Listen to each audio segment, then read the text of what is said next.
They are based on the chassis of the cx30. Okay, the main exceptions now from the original model. Now the motors now are more bigger. They are 8.5 millimeters by 20. So since you will carry an extra camera module for both, they increase the size and the power of each motors, okay, compared to the classic cx30 model. In both model, you will find this 8.5 motors, which are the most biggest coreless brushed model you can find in the market. So basically, the chassis is the same. The main difference will be located on the bonus part. So here, this system with the S version is including a transmission. Okay, it's not 5.8 GHz base, it's based on 2.4 GHz band. It means that this video will share the same frequency band than the remote control part, but you will see it's very efficient. Okay, so with this model you can also record the inboard video thanks to a 2 GB micro SD card. On the Wi-Fi model, the camera is a little bit smaller and lighter, okay, and the transmission is using a 2.4 GHz, but on the Wi-Fi protocol, which is a numeric word. So it means that you have a protocol associated with, etc. And you can receive your video either on any smartphone, iPhone, Android, etc. So it's very good. You have the application available in both worlds of iPhone or Android. So what also you will find for both, for example, this one, a bag with some spare props, 2 clockwise, 2 counterclockwise, and USB charging cable ending with the micro USB connector. And as you can see, I already pop off the small red rubber feet, because when you receive each models, they can easily pop off. So I strongly advise to glue immediately them. For this model, I already lost one, so this is why I remove all of them. But I strongly advise to immediately glue this red feet. Okay, so that's what also you will find. Instruction manual. So for example, for the Wi-Fi versions, everything is in English with a lot of details and documentation, so it's okay. So for the Wi-Fi version, you have to download on the Android market, for example, the application. Okay. What also I can say? Oh, it's including, of course, some prop guards. Okay. For this model, I already disassembled it. Okay. And this one I installed them to show the main difference. So the prop guards are very light. They are less than 1 gram each, so it's adding an extra 4 grams if you want to fly with the props guard. Well, they are more or less efficient, not fantastic, but they will absorb, I will say, most of the crash, but not for hard crash. You won't save anything. For both models, the batteries is on a 700 milliamps per hours model. So this battery scales close to 18 grams, so it's more or less heavy, but it's a bigger model. The flying durations, even including the camera, is good. It's close to 5 minutes using this video live module. So 5 minutes with the video is not bad at all. Okay. Now I will make a small demonstration of the two technologies. I will focus more on first by the Wi-Fi versions. So you have to, of course, power the quadcopter. Okay, and you have to install this your phone on your phone adapter. Okay, this is a 5-inch smartphone, so it's okay. You have to connect your you go to the parameters and go to the Wi-Fi sections, and if everything is okay, you will see that in some times the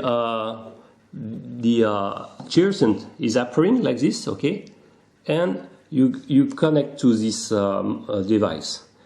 okay, and it will now be connected, okay, is retrieving the IP address and should be connected. Okay, it's connected now. After you go to the applications, so for this one I download in Android Market, so and I run it, and you will see that now it's working. Okay, as you can see on the phone, the video signal is working. Of course, it's Wi-Fi based, so you have a large latency. That's the main problem of this technology. So it's assumed to be available in FPV mode, but as you can see, it's impossible. Wow, you have the frame rate is very bad. You have something like 10 frames per second maximum. So, wow, it's very hard to fly maybe in a very large open space. But the main problem in very large open space, the range, the video range transmission is very poor too. So you accumulate two problems, latency and not very good video range link. So, well, okay, so with this model, you can fly, of course, with this remote. That's good. So the protocol for both matching is using the so-called Skywalker protocol. So if you have a deviation takes, for example, you can fly this quadcopter. That's very good. But you don't necessarily need this remote to fly it. You can fly it also with your Android phone. Okay. So here, for example, if I push, you have some virtual sticks, okay, and you can fly it. You can take pictures by pushing this button. You can take a video by pushing this button, okay. You can replay the media by this one, and here it's engaging the gyroscope mode. That means that you will fly at least for the 2 axes by inclining your smartphone, okay. So it's using the internal gyroscope of your mobile, okay, and you can change the speed mode by pressing this button. So, well, the video link is not bad at all. Well, you can see the quality is good. It's an HD camera. So the field of view is, well, not fantastic. I will say something like 60 degrees, okay, but the quality is not bad, but the latency is just horrible. So, well, I don't know how it's possible to fly in FPV like this. Well, me, I can't. So now I will show the main difference with the other model. Okay, so I will stop the applications. Okay. Oh, you can see at least the color of the LEDs. You have for front red LEDs and for back blue LEDs. They are quite visible, and for night flying is quite good. So that's a good point for this basic chassis of the cx30. So, well, with these large motors, it's much better to fly with, and finally you can carry such extra weight. So this camera module is scaling something like 12 grams, okay, the Wi-Fi module, a little bit less than 12 grams. Now let's focus more, well, for me the most interesting models versus the 2.1. This is the S versions. Okay, the camera module is a little bit more heavier, close to 15 grams, okay? Why? Because it's also including a small DVR to record in live your module.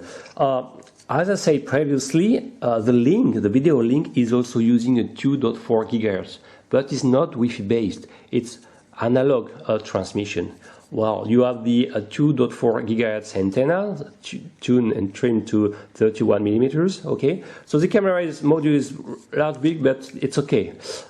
It's using the same LiPo than the W versions. Okay, and as you know, I like to install the camera vertically. So you have this, I drill a small hole in the canopy and I point vertically the antenna.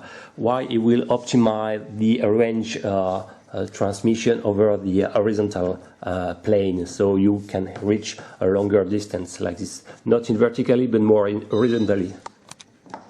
Okay, so this technology is using 2.4 GHz. So it's sharing the same band than the the radio control. So because this one is also using this 2.4 GHz. So basically, I guess that for the radio control part, it's sharing some specific channel, and for the video link, it will be another frequency band, frequency of this same band. So finally, they use some different channel into the 2.4 GHz. This is why it's working efficiently. Of course, if you're reducing the number of channels of the radio control, well, the frequency hopping won't be so working efficiently, so you can guess that the radio range will be lower, of course, even if it's try to fight with this mixing, the sharing, the interference between the two communication modes. So basically, I will now focus on this transmitter, sorry, but it will be the same as this one, so this is why I can do for both. Basically, on the radio transmitter, the display, well, the chassis is correct, not fantastic, no LCD display, so that means that all the trimming functionality will be done by some beeps, okay? A longer one will indicate that you are reaching the central trim positions, so you can trim forward, backward, left and right, and so on, so all the main axis. You have 4 different buttons, so I think they are self-explaining, so you can take pictures by this one, okay? This one is to take a picture, this one is to, well, it's assumed to start the video, but in fact you will see for this model it's not like this, you have to do it on the monitors. But at least these 2 buttons are working, okay? So basically here you are changing the speed mode, okay? But you have actually 2 speed mode between high and low, so for beginner and expert mode, and this one is to activate flipping, okay? So they are quite accessible with the sum, so it's not a problem. While the ports are correct, not fantastic, okay? This is a very basic transmission. So I also strongly advise to, okay, I enlarge a small hole inside in order to point vertically, sorry, the antenna. So always to be associated with this antenna positioning, it will favorize the range over the horizontal plane. So basically, when you turn on, for example, you will see the main difference in quality of the video range. It's a video link. So I start this camera, and if you want only to see the video, you just need to turn on the monitor. Okay, it's using 4 AAA batteries. So when you're starting, immediately the image is appearing, and look the difference of the frame rate. It's just great. Okay, it's perfectly fluid, just great, amazing. The field of view is more or less the same, a little bit larger, so maybe a little bit better for FPV, but not fantastic. Well, I disassembled this camera, okay, and I noticed that the lens can be unscrewed, so probably you can mode this camera lens to install a larger field of view 1 model. It's a mode to do, I guess it's a must have, and you will add only 1 or 2 extra grams, and you will enlarge the field of view. So, well, the monitors by itself, you can tune some parameters such as brightness, okay. I've got a Wi-Fi box around, so it's creating some interferences, and I've got the phone also not so far. We're creating some. I will turn on it's very interesting. I will turn off the Wi-Fi of my phone. Maybe it's creating some interferences.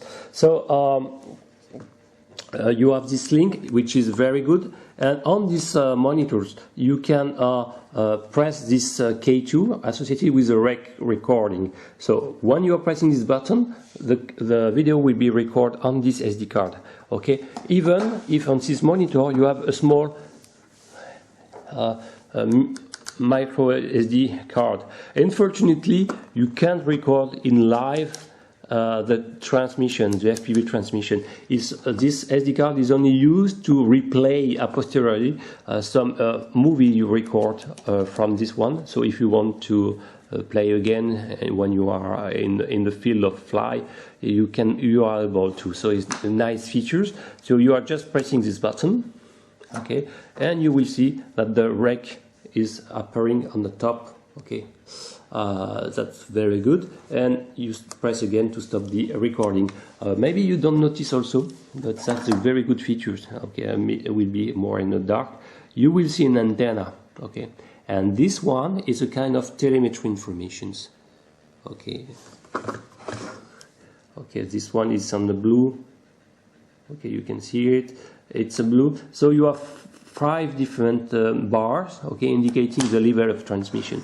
So it's very good because it will indicate directly the video link. Okay, I think it's linked with the video link more than the control range.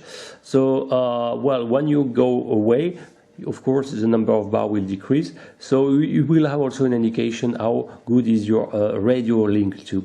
So it's working very efficiently. The video transmission is on a VGA based, okay, so the recorded file are in a VGA, okay, so size 640 by 480, so it's very good. So of course you can control your quadcopter with this transmitter. But as I said previously, if you want to use another transmitter, it's possible. So I will make finally my small demonstration. So I will using my Devo controller. So look the camera module also. So you can see the image is very smooth on the video transmission. It's very good. And look the quadcopter, I'm in now in more. You can see a small red LED front indicating your transmission. So it's very good. You can see on the video monitors. So it's quite good, very, very good.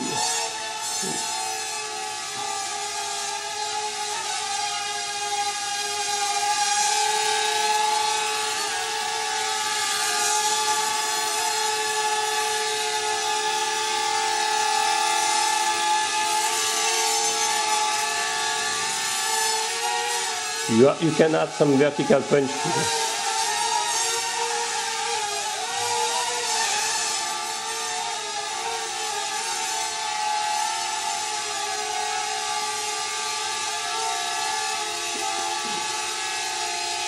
So it's very stable and the transmission are quite good.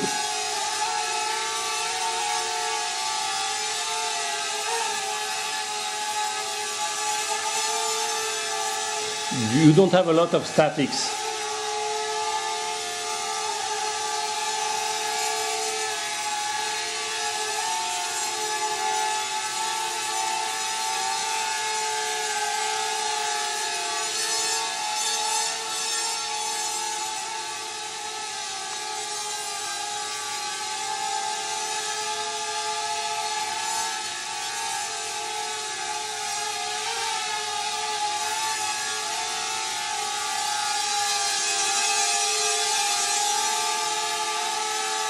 It's a nice flyer. Outdoors you will see that. Of course with the extra 15 grams it's more heavier, but it's okay thanks to this big motor.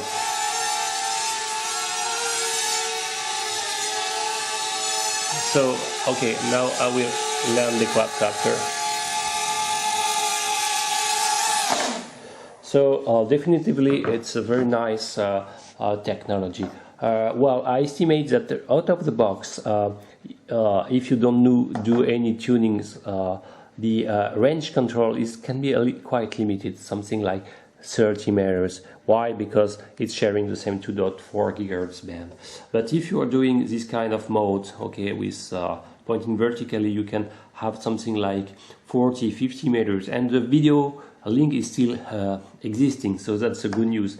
So, what I like is finally, I'm very positively surprised by this video link. Okay, after a few minutes, the motors they're not so hot.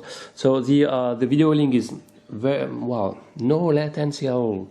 Okay, and I was able to cross close to 2 floors of my blocks, and I was still receiving the on the video signal. So I think the more limiting stuff in this quadcopter is more the range control, something like 30, and if you're doing this mode, close to 50 meters. So for a basic model of FPV entries model, definitively the S version is much better. The video link is good, the quadcopter is stable. It's a good flyer. Okay, if you want to fly it without the camera module, is with this strong motor, is a very fast quadcopter. So definitively it's a good one. It's compatible with Deviation TX, so you can fly with a very nice controller. That's good. Or if you have a lot of other SH or church and transmitter, it will be compatible. Well, okay, so I think I will end this large and long video unboxing about these two models. So to resume, the S version, in my point of view, is much better, much better. The W, I won't advise it. Sincerely, you won't enjoy a wide. It's a gadget for the FPV. Okay, you can make a small demonstration indoors, but it's not really flyable. The range is well, with the radio is okay, but the video range is very poor, and the latency is also increasing when the range is, you are moving away from the quadcopter. With this technology, it's working well. So I'm positively surprised by the video link. The radio is correct. The quadcopter characteristics is good, not being fantastic, but with these motors, it's okay to carry this extra weight of the module. Okay, thank you for watching. If you like this video, please subscribe my channel. Bye bye.